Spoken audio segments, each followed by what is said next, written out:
Welcome, everyone. You are at the right place, hopefully, and I'm sure we got more people joining us soon.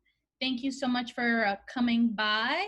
My name is Nadili Nunez. I'm the Executive Director of Ascender, and you are here to bouncing back how to build resiliency into your business with our EIR, Tammy, who will be speaking very soon. I've got two screens going on. I'm sure you all have your own setups online, so you'll see me looking back and forth here. But for the first 30 minutes, or just in general, this is kind of a response to how to respond to the COVID-19 and this new reality that we're living in. There's just so much uncertainty, and I'm sure you've gone through many different programs or Zoom calls that kind of look like this a little bit on how to respond. But what I'm excited about is the instructional part, right? The nuts and bolts. How do you actually do this? It's not just about the inspirational, like you just got to work hard and keep your spirit up, which is true, but really, how do you make this work for your situation? So we're really excited to have Tammy, who's a guru in this. And after she presents, we're going to have Leah, if you don't know her already, the CEO and founder of 412 Food Rescue, who marking this day has saved 10 million, I think, pounds, maybe tons. I'll get back to you on that, of food from waste, and 40% of our food goes to waste. So excited to have her. And let's see. So for those who don't know, Ascender is a hub for entrepreneurs. We offer educational programming, coaching, incubation, as well as a collaborative co-working space in East Liberty to help businesses like you to start and grow.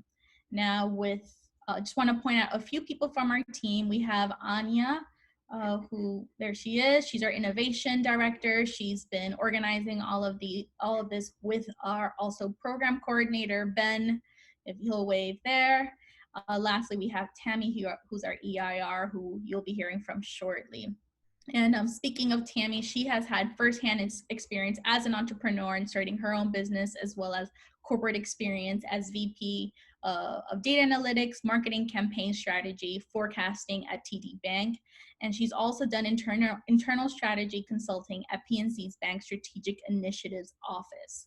She received her MBA from the University of Pittsburgh, so she, has been here for a little while.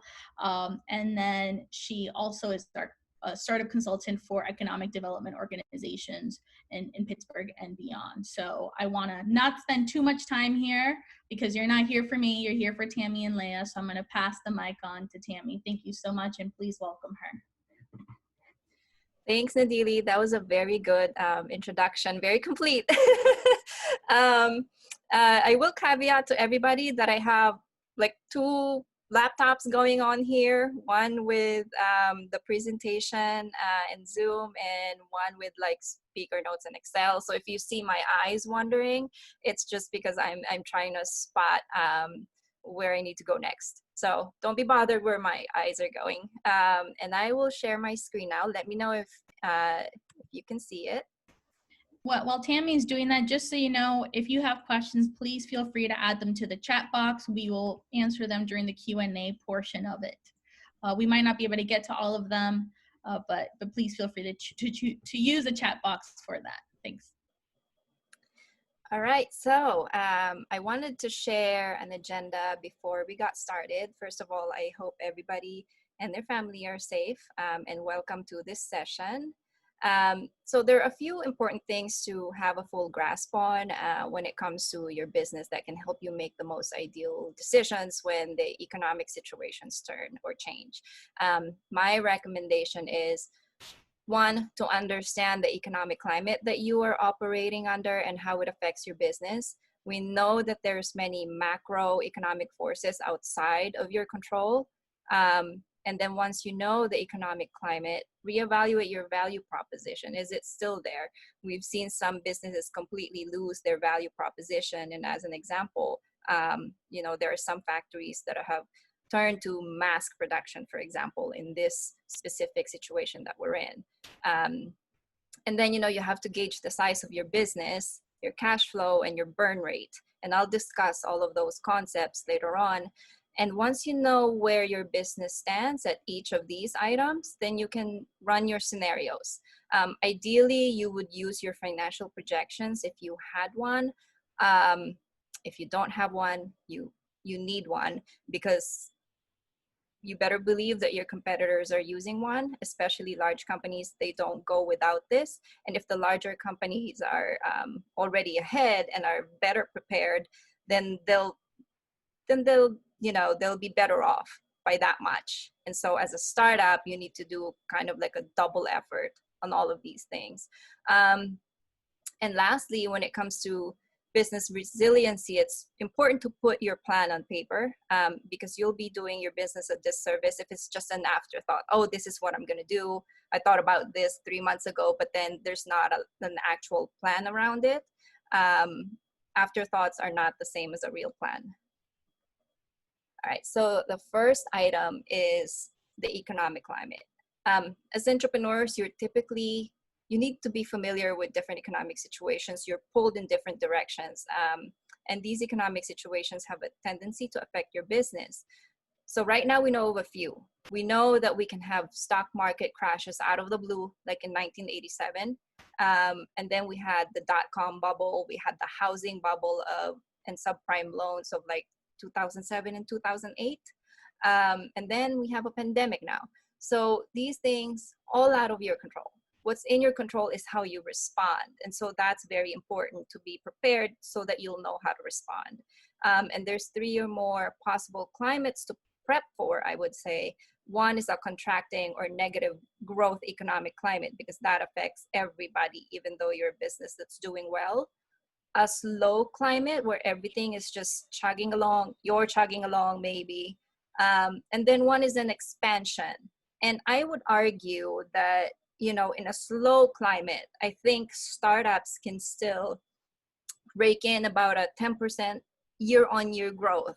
Why? Because startups are usually starting from zero or a very small number in revenue. Like, let's say, you started off with $200, $300 in sales. It's easy to gain that next $20, for example, where a company like Google, who's billions of dollars in revenue, they're going to have a hard time reaching a 10% year-on-year growth. So I would say in a slow climate, you can still grow. And then expansion. This is when everybody's doing well, the big companies are doing well, you're doing exceptionally well. You also need to plan for that, and I'll say why later. All right. Next slide, sorry. All right, evaluating your value proposition. So once we hit a crisis, what is the first step that you can do? I would lean towards reanalyzing your value proposition. The strength of your value proposition will be very evident by how fast your business is declining in revenue or in customers. Businesses that deal with commodities, if it's a necessity like food packaging, things like that, they tend to recover faster because their business tends to do well when crisis hits. Think back to, the fall of Soviet Union, when people there would line up for food, for example.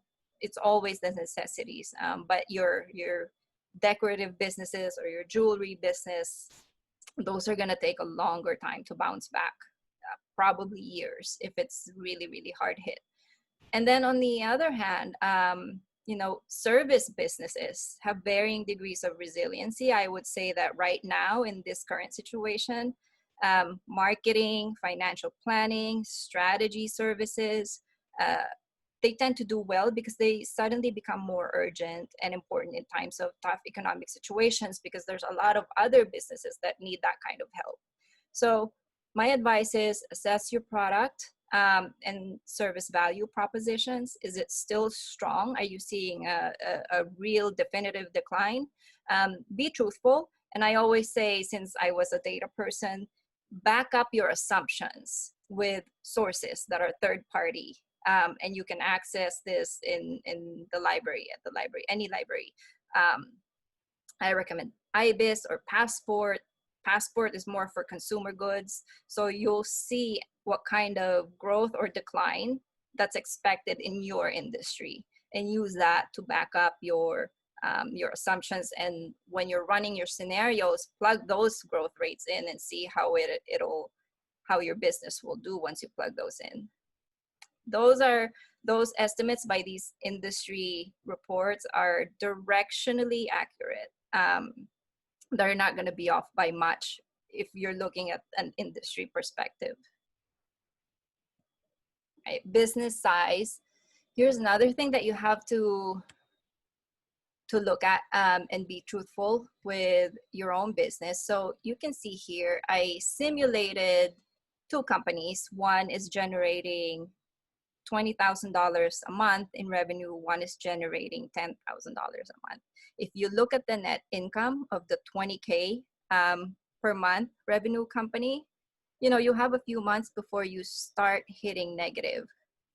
Actually, this is year 1, year 2, year 3. And then for the 10K a month, year 2, you're already negative. You don't have a lot of wiggle room. And all of the line items, I would say, in the pro forma projections of these 2 companies are similar. Nothing changed except for the size of the revenue. So it's very important to have a fast reaction time, especially for this company right here, the 10K a month.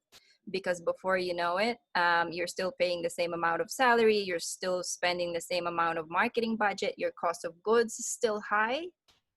You don't have that luxury to wait a couple months. Not really. This company, however, does. So even if their reaction time is slow, they'll probably hang in there for a little bit more. We'll go into this as well and how this factors into your scenarios a little later. But right now, I just want to go through the concepts of what to look at and what to track. All right, next slide. All right, for your cash flow, we know that the size of the business impacts your cash flow. And, some of the strategies that larger businesses will employ is starving off the small guy. And that just means the larger businesses know that their smaller size competitors will eventually run out of cash before they do. And then the customers that are formerly with the smaller company will go to the competitors, because guess what? The smaller company no longer exists. So they're getting free market share just by hanging in there. So what you need to do is hang in there for as long as you can. And here's why cash flow comes in, and cash becomes very important, because for companies who are revenue generating, they might have some loans, they might have some investors. This is the time to lower your cost of capital. It's the time to get those grants, get those forgivable loans, forego equity, because the cost of debt is going to be very low. Interest rates are going to be tending to go lower or zero in some cases. Like in Pittsburgh, I think there's a URA, even Bridgeway is offering those 0% loans. I would say now is the time to take on debt versus expensive equity. So revisit your cost of capital. There's interest involved in debt, but if it's lower, then you would prefer that rather than the cost of equity, where you have investors. Plus, in an economic situations like this, like, you would be very lucky to find an investor willing to invest that much in a company, because this is a risk-off environment.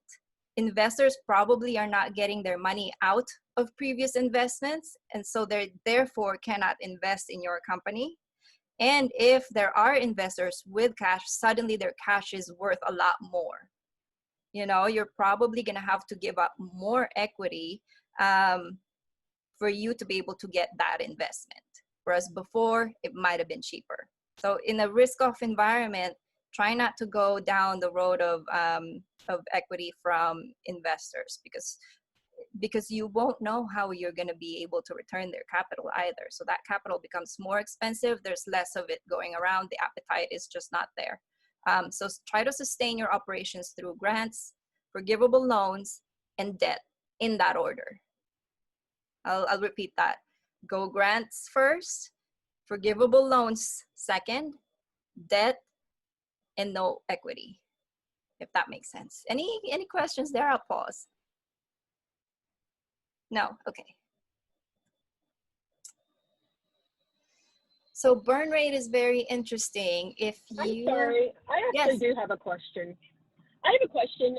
In regards to grants, do you have a recommended, there's so much out there in reference to grant money. Do you have any suggestions for us as to where startups are having the most success with grants?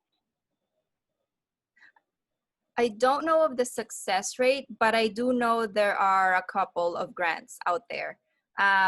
Bridgeway Capital has one.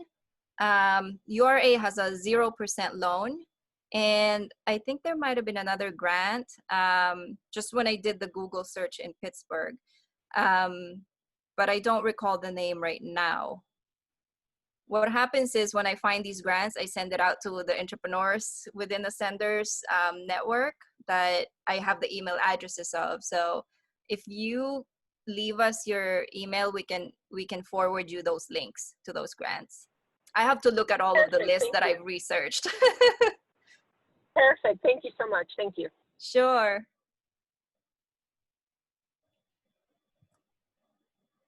All right. Moving on to burn rate. How, just a show of hands or just put it in the chat box, how many of you track your burn rate? How many entrepreneurs in attendance today do this? I'm curious to see if it's commonplace to actually track it or not. Because there's a couple of items here. There's burn rate based on your expenses, and there's burn rate based on negative profits if you're revenue generating. I can't see the chat window. I don't know how to do that here. People are shy or they don't check their burn rate. Okay. So should I then assume that nobody does the burn rate calculation every month or every year? Okay. All right. That's actually good to know, because I think this is one thing that's, you're going to see how much life you have left. So if you play video games, there's those hearts, I think, that represent your lifelines. This tells you how many months your business will have. There's a couple of them, and there's burn rate based on your monthly operating expenditures. So for example, your business has a cash investment or cash in the bank of $10,000. Your profit, because your startup, is, let's say, negative $500. Your expenses is around $1,500, but your revenue is around $1,000. So 1,000 minus 1,500, that's how you get the profit, negative 500. And then the cash is just sitting there. It's still in your bank account. It might have come from you as the owner that you invested into your own business. If you want to calculate your burn rate based on expenses, you just take your cash, divide that by your expenses. So you'll see that you have 6.7 months left. There's also burn rate based on negative profits. Caveat though, when looking at both of these burn rates, notice that they are not really taking retained earnings from profitable businesses into consideration. So if you're a profitable business, you have to, and I'll show you how to do that later, you have to add the profit for the next month. So if you had $10,000, but you're not a negative profit business, let's say this was a positive 500, this will be then 10,500 is your cash. And then next month you made another $200. So 10,500 minus the 1,500 expense plus the 200 that you made. So you have to recalculate every month how much burn length you have, so to speak, how many months you have left, because you need to take your profits into consideration if you're a profit generating business. So this calculation, I would say, applies to negative profit businesses. If you're positive profit, the calculation is different. I'll show you that with an Excel later on. If I don't, remind me, because I have, like I said, I have many things going on in front of me at the moment. All right, so burn rate based on negative profits is a net burn rate.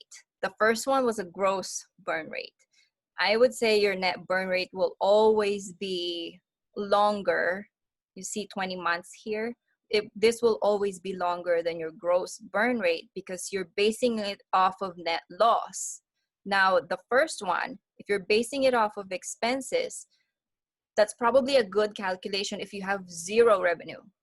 And then the next one, burn rate based on negative profits, or your net burn rate, that's a better calculation to do if you have revenue, but your expenses is still more than your revenue, right? Because this gives you a more true length of time that you have left. Any questions there? I know there's a few caveats, you know, whether or not you're generating revenue, whether or not you're generating positive profit. Hopefully it becomes clearer when I show you the Excel a little later, or the table that I've set up. So now let's try to put all of these things together. Don't be overwhelmed. I know there's a lot going on here. I did 2 scenarios for the sake of time, because I know we want to make room for a proper Q&A with Leah, who has a company at the moment. But what I did is scenario 2 and scenario 1. Both companies are the same in every respect. Same revenue of, I think I did $10,000. Let's see here. Yeah, $10,000 per month revenue generating companies. Everything is the same. Their SG&A is the same. The business insurance expenses is the same. Marketing budget is the same. Everything is the same, except if you're a product company, your cost of goods, because usually your cost of goods is tied to your revenue. The more of a product you produce and sell, the more cost of goods you're using. So if you were creating pottery, you're ordering clay. And let's say that whatever cost of goods you have is always 20% of revenue. That's what I assumed here. So let's go back to the slide here. So this business, for example, is declining year on year by 50%. And you can see that I manipulated here. The monthly revenues is going down, down, down, down, down, by about 4.17% every month, which equates to about a 50% decline in revenue, or negative 50% growth year on year. The reason that you're not seeing 50% here in the revenue section is because this business actually tried to expand their offerings by having a repair and maintenance service. So I'll show you that. So you see how these are declining right here. Their retail business and their wholesale business are declining, but the service, repair, and restoration, because in the crisis, people tend to hold on to their older stuff and they're just going to go for repairs rather than buy a new one, for example. So this is actually increasing by a little bit. By, I think it was 4% year on year is what I assumed. So if we go back, done. I'm trying to drag my Zoom window. It's blocking my tabs. Okay. If we go back to the presentation, you'll see by the revenue loss at year 1 is they went from, you know, they declined by 29% in year 1. And then in year 2, it was a 47% decline, because the wholesale and the retail keep declining, but the services is still increasing by 4%. What happens to this company is their operating expenditures at year 1 is now a higher percentage of revenue because nothing else changed. The salaries were the same, the marketing budget was the same, everything was the same. So if that company made no changes and they're going by their original plan, they would struggle to pay operating expenditures, basically. Their cash flow, they're going to hit negative cash flow by year 2, and they're going to have negative cash. They'll run out of cash by year 2. And this business derives its cash flow from sales or return earnings. They're not continuously raising money. And so you still hit the negative cash because the revenue is declining so much. Now we calculate the burn rate.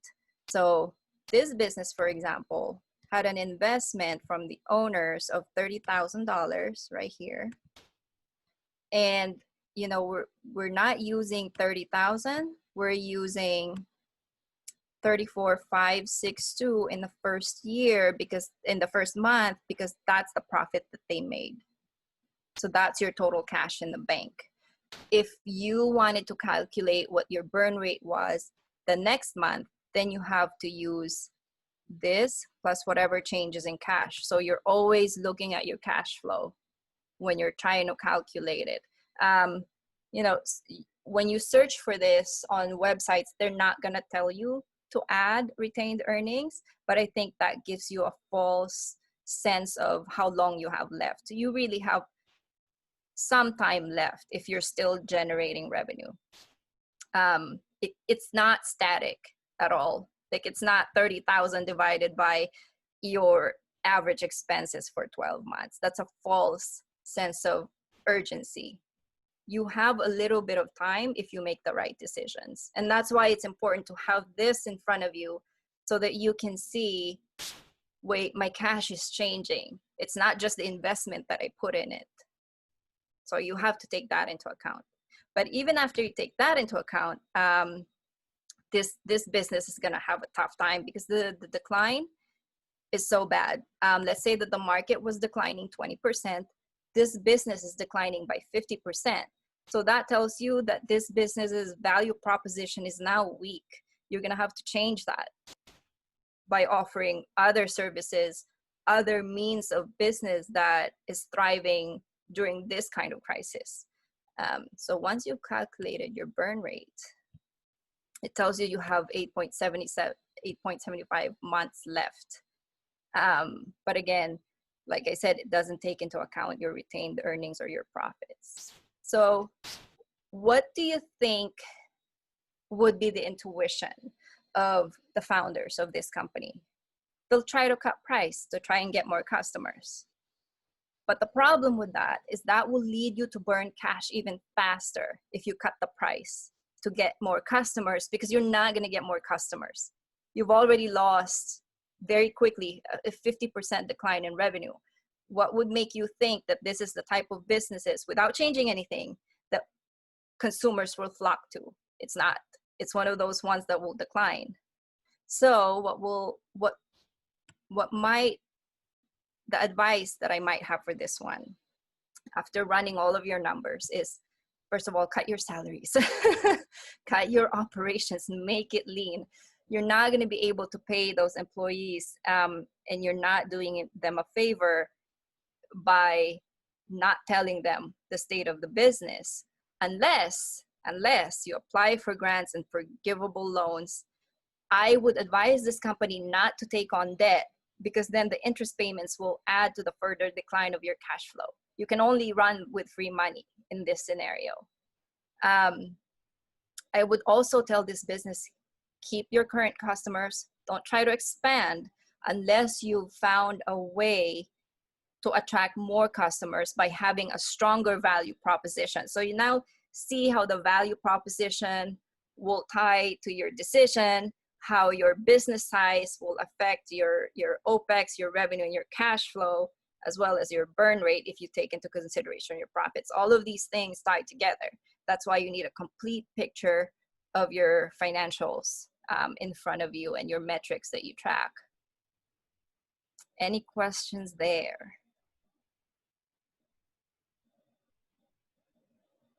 So basically what we're trying to do with this business is allow them to have a longer lifespan, try to improve this 8.75 months that they have left. Cutting prices is not gonna do that. It's gonna erode, especially if this business is like jewelry or something very specialized, like, artworks, things like that.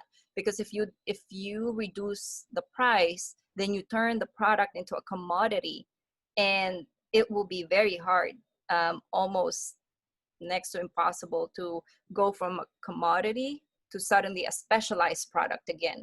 You're not gonna attract that kind of following again. Your high value customers would have been gone because you're now a commodity. So be careful with pricing. Hey, Tammy, I just want to let you know it's about 4:33. Okay. I'll try to rush this next one. It should be the last slide. But I do want to say that, again, intuition is usually misleading, because with this 10% decline in revenue business, let's say the market was declining by 20% and this business declined by 10%. What is the intuition do you think that the business owner would have? If it was the same, if their decline was 20% and the market was down 20%, they're going to think that their decline is due to market softness. It's not my fault. It's just the macroeconomic situation. But if the market is down 20% and your decline is only 10%, you're going to think you're winning. So without having everything organized in a spreadsheet, you might pursue keep things as is, or B, go aggressive and gain more market share by lowering your prices. I would say that those are wrong intuitions once you run the numbers, because this company is actually beating the market. It's declining less. You're actually beating the market, so it would make more sense to increase prices. And I would say it's also okay to lose a tiny bit of market share, but help your profitability, which would in turn lengthen your cash burn, if you take into account the retained earnings. So any questions there? I'll try to end there. And if there are any follow-ups, like if you need help with, where do I start with financial planning, or creating a business resiliency plan, you can contact me or any of us at Ascender. But I want to make sure that we give enough time for the Q&A and chat with Leah. Yes, so thank you, Tammy, so much for informing it. It's a lot of information to fit in such a short amount of time, and I'm sure you can talk about this for an hour and a half. So yeah. Please feel free to reach out to her, review this, and also just follow Ascender for future programming that can dive into some of these topics a little bit further. But we always want to make sure that entrepreneurs are in the front and center of these conversations, which is why we brought in Leah Lizarondo, who is the CEO and founder of 412 Food Rescue, which, congratulations today, 10 million pounds of food rescued in Pittsburgh and 15 million nationwide. So congratulations. And so before she participates, she's been someone heavily recognized around Pittsburgh through awards as a leader, insightful. She's attended and participated in many accelerators around the nation too, and has scaled into 4 other cities outside of Pittsburgh. So we are really excited to have her. With 412 Food Rescue is a 501c3 and brings different revenue through different streams, not just from grants. It also includes revenue, individuals. They have a whole impact report that I always reference anytime I bring 412 Food Rescue, because that is the template that you should follow. Thank you so much for coming, and Tammy will facilitate the questions that she has for Leah, and feel free to add your own questions in the chat that Tammy will bring up. All right, thank you so much for coming. Hi, Leah. I did want to ask you a few questions because we went over certain topics to keep track of during a crisis. Were there specific items that, gave you alarm bells that something is coming, I have to prepare? And were there any business resiliency steps that you took very quickly as a result of those alarm bells? Yeah. So for us, again, I would say, we're, if you were to compare us to a for-profit, we're a 5-year-old startup, pretty much. We are not yet net positive in terms of our revenue, although on the way there. Suppose we were on the way there before this crisis, and we don't know how that's going to affect us. But really, the numbers that we look at, I only caught the last part of your presentation, is really, because the future is so uncertain, the first, as a CEO, the first thing I look at is our OpEx. What do our operating expenses look like right now? What does our expected revenue look like given the current situation? What does that outlook look like for maybe the next, by the end of the year?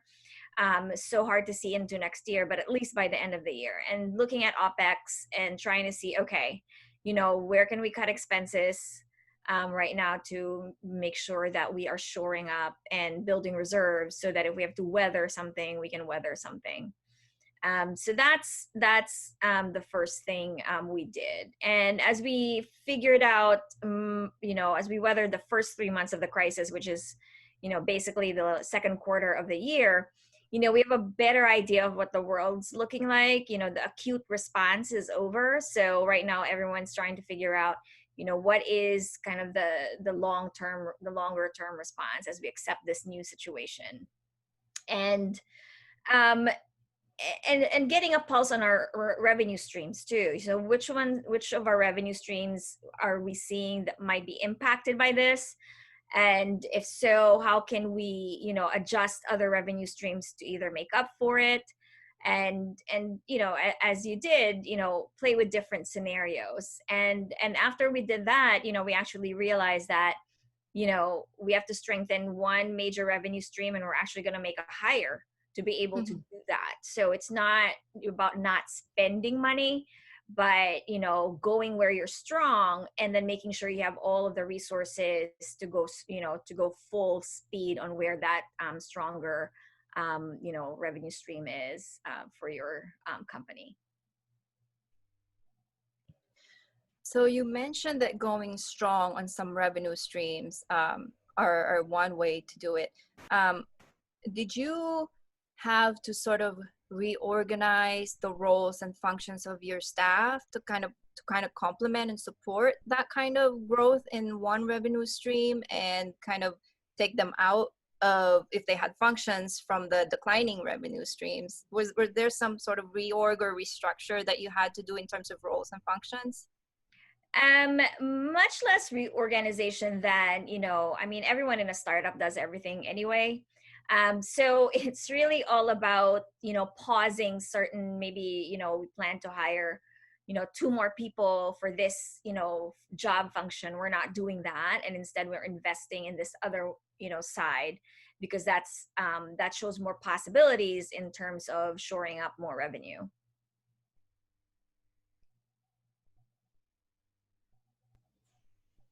Okay, my mouse got lost trying to unmute myself.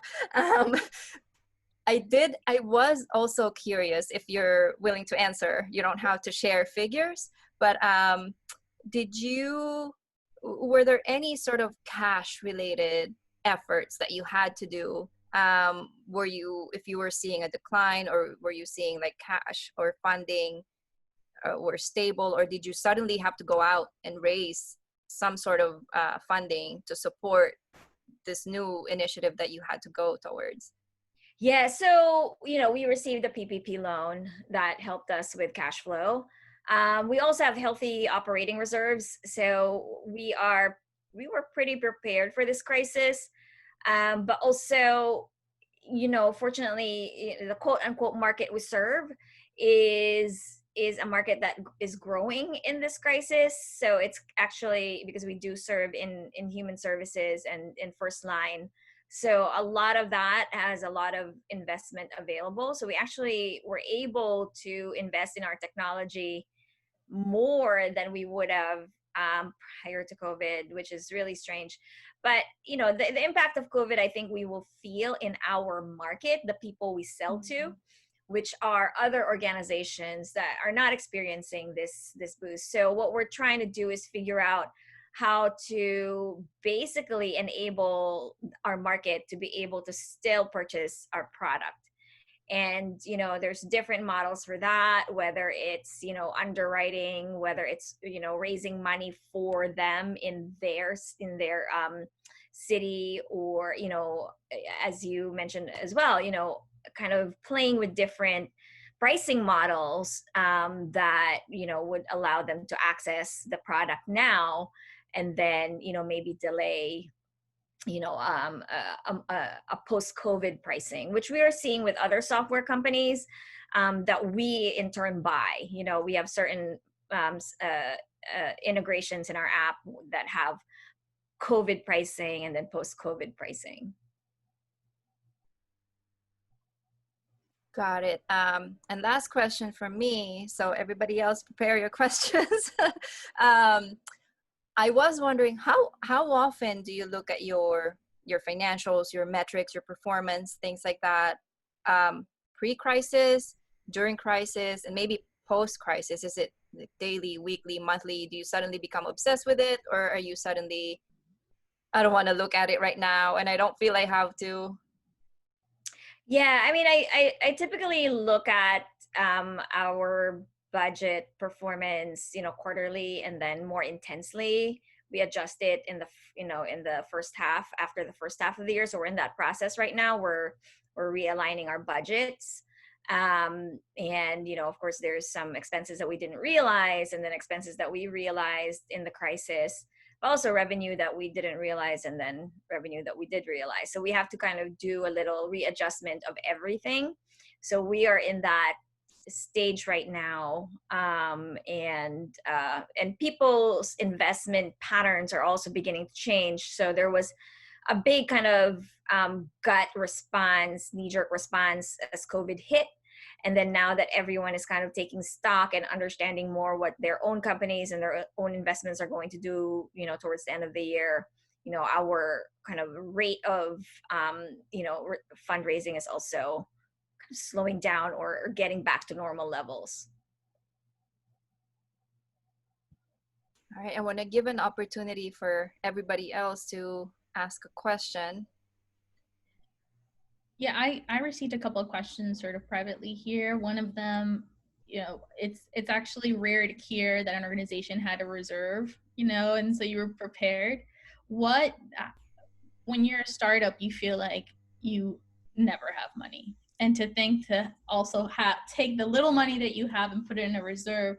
Was it you? Did you learn it from somewhere? How did you determine what was the right amount to put to the side to prepare you for a time like this? I just over fundraised for the last few years and made sure that I had enough to put in reserve every year and build up. Over the last 5 years, I've been building up to a 1-year reserve. And I think we are there at this point. And so, you know, and that's how I've always wanted to operate. It gives us, you know, a reserve serves two things. It allows you room for innovation, you know, for spending, for things that are unplanned and just ideas that you want to pursue that, you know, may not, you know, be advanced enough to have a seed funder, or, you know, be able to raise money until you've piloted it or proven it a little bit. So, you know, I wanted to reserve primarily for innovation, but also to weather crises, which is, you know, where we are right now. Great, thank you. Ash Andrews asked, are there any other orgs or businesses that you follow and learn from to help 412 Food Rescue, whether as a partner or just learn how they're dealing with this crisis? I just read a lot about startups, and you know, just keep tabs on basically fundraising strategy. I also always read about, you know, the market in general. I think that's really mostly what I do, just to make sure that, you know, I'm projecting well. And every time we revisit P&Ls, you know, I get a pulse on growth rates, you know, and trying to see if something is slowing down or something is, some of the metrics that we've established are not getting achieved. So it's mostly internal, the pulse that I try to keep. But as a CEO, what I worry most about is, of course, money. So I'm always keeping tabs on, our fundraising velocity and seeing, where we're slowing down, where we're not making goal, and then making sure that we try to adjust course. I did want to make a comment because Leah touched on this, and also one of the questions. I think you have to balance cash reserves with growth efforts, because you can market for very little cost. We have attendees in this very presentation right now that have done that very effectively. You can market for very little cost with a lot of time and effort, but there's no substitute for cash. But you also don't want to run a business out of fear. So you should still be strategic, but make sure you have a plan for cash reserves, because if you're out of cash, you're out of cash. But if if you don't have a marketing budget, there's ways you can market. Yeah. And because our earned revenues is mostly B2B, we don't require a lot of spend. It's a lot of relationship and really thought leadership that gets us the clients. Great. I have another message from Dennis, who is part of Ascender and dancing it up at Ascender right now. If you had a time machine and could go back to pre-COVID, what would you do differently to prepare for the upcoming global pandemic? I don't know. I think I would have fleshed out our national. So we have tiers of product, and we have, kind of a tier of product that we haven't released yet that is, I would say, more accessible.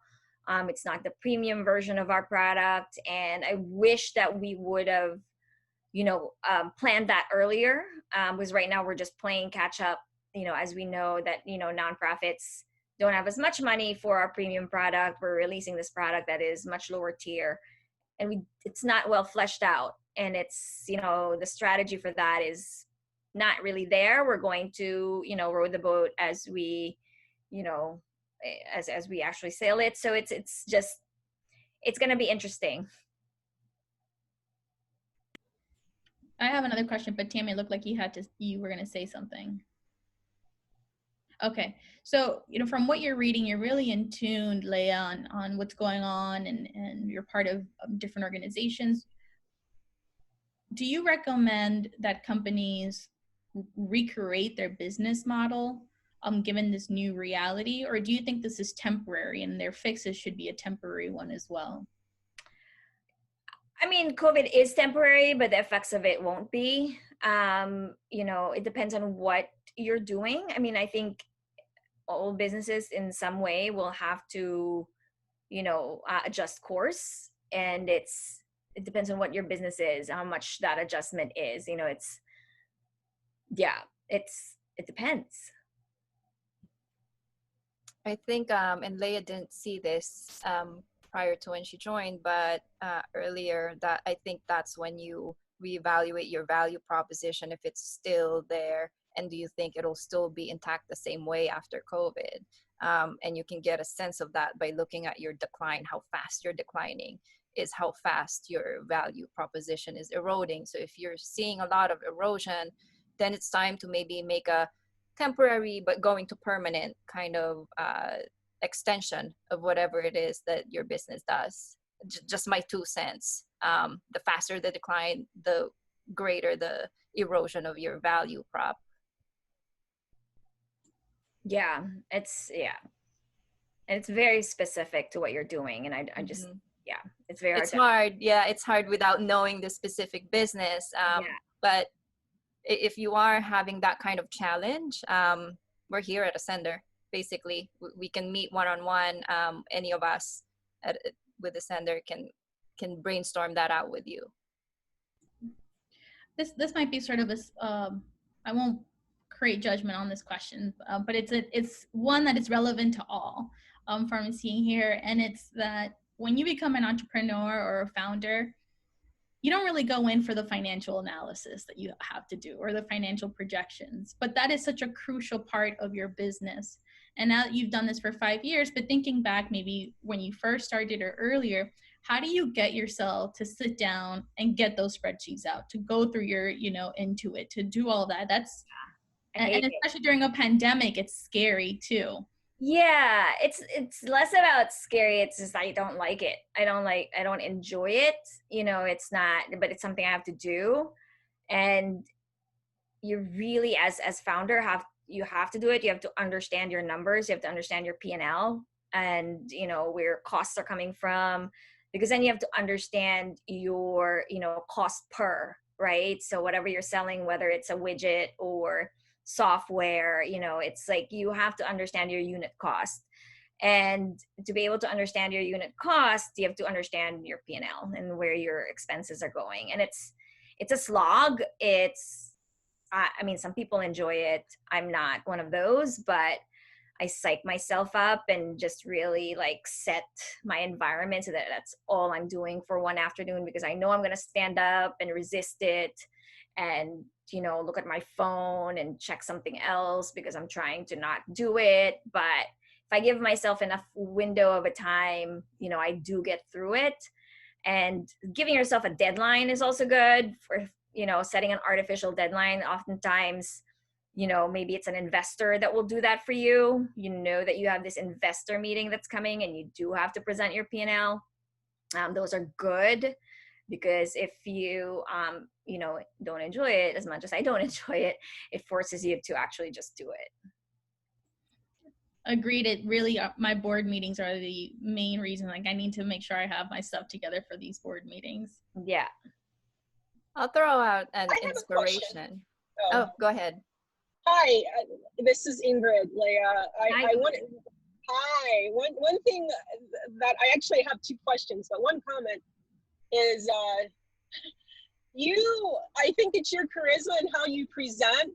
I think that is so important, because through the midst of COVID, my future father-in-law comes to me and says, you've got this woman is amazing. You actually he's on the board on Giant Eagle. You went in the middle of the pandemic and presented to the board of Giant Eagle. There aren't a lot of startups actually doing that. That was a bold move. I mean, and I think he actually made a donation on my behalf, which was really nice. But I was thinking to myself, she is sharp. Who's going out in the middle of a pandemic and raising money? So hats off to you, because that is, in my book, that's the difference between success and not success. That was very bold of you to do.